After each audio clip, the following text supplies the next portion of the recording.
Thank you so much for joining us. It's great to have you. You have been on a global tour to transform corporate culture, and I'm curious how much progress you're actually seeing and where you need to see companies doing more. Like, how much is culture really trumping business imperatives? So first of all, there is tremendous progress because finally companies are recognizing that it's not about culture trumping business imperatives, but about culture accelerating business imperatives. That culture is now seen more and more as absolutely essential for the success of a company. At Thrive, we call culture the company's immune system.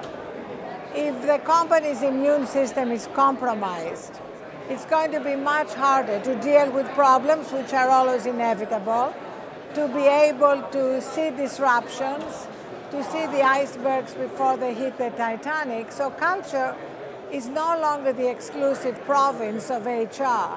Now, a group of former Facebook and Google employees have started the Center for Humane Technology to warn about the dangers of tech addiction and pressure companies to make some changes. What would you like to see from Apple, Facebook, Google? Well, the first thing that I would like to see is from individuals. I think there are three ways we can affect change that is absolutely needed in terms of our relationship with technology.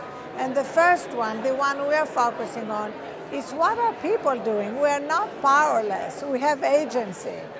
So we've created, for example, a Thrive app that helps people put their phone in Thrive mode when they are having dinner with their family or doing deep work. That gives us a social media mirror, of our consumption of social media, of games, of all apps, so that we know how much time we spend aimlessly scrolling.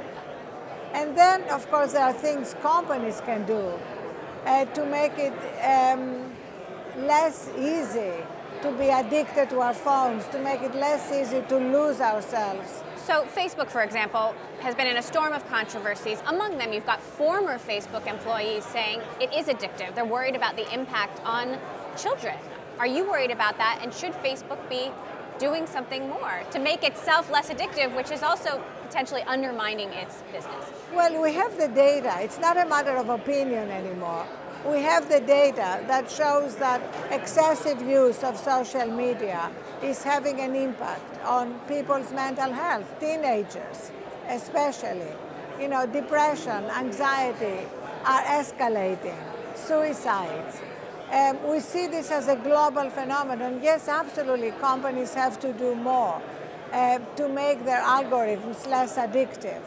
But also individuals have to do more. That's why we constantly stress what individuals can do, because otherwise, if we hold our breath and wait for companies to do something, we're going to suffocate.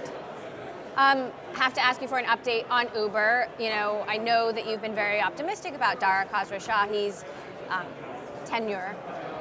When you look ahead to the year at Uber, what are three goals you would like to see him meet?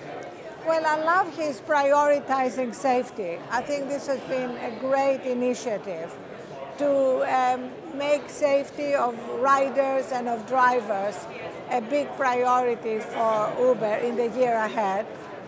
The second priority that he has established is to make Uber a true mobility company, buying Jump, the bike company, getting more engaged with public transportation.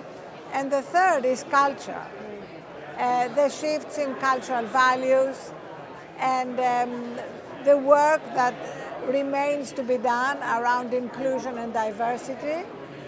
These three have been the big established priorities for the year ahead. 14 women who allege that they were sexually assaulted by Uber drivers have signed an open letter asking Uber's board to allow their lawsuit to proceed in open court. What's the response to that going to be? So there is a board meeting that we have next week where this is going to be discussed and where our general counsel is going to give us all the arguments that we need to consider. Last quick question. The Me Too movement there's some who think it's gone too far. Do you think it's gone too far, or do you think it hasn't gone far enough?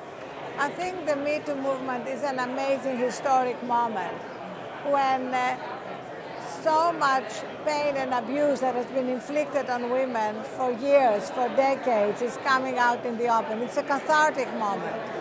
But what is also important is to remember due process. We always need to have the accused be able to have their say, and we are moving in that direction. Okay, Arianna Huffington, so great to have you as always. Thank you so much. Thank you. For stopping by. Thank you so much.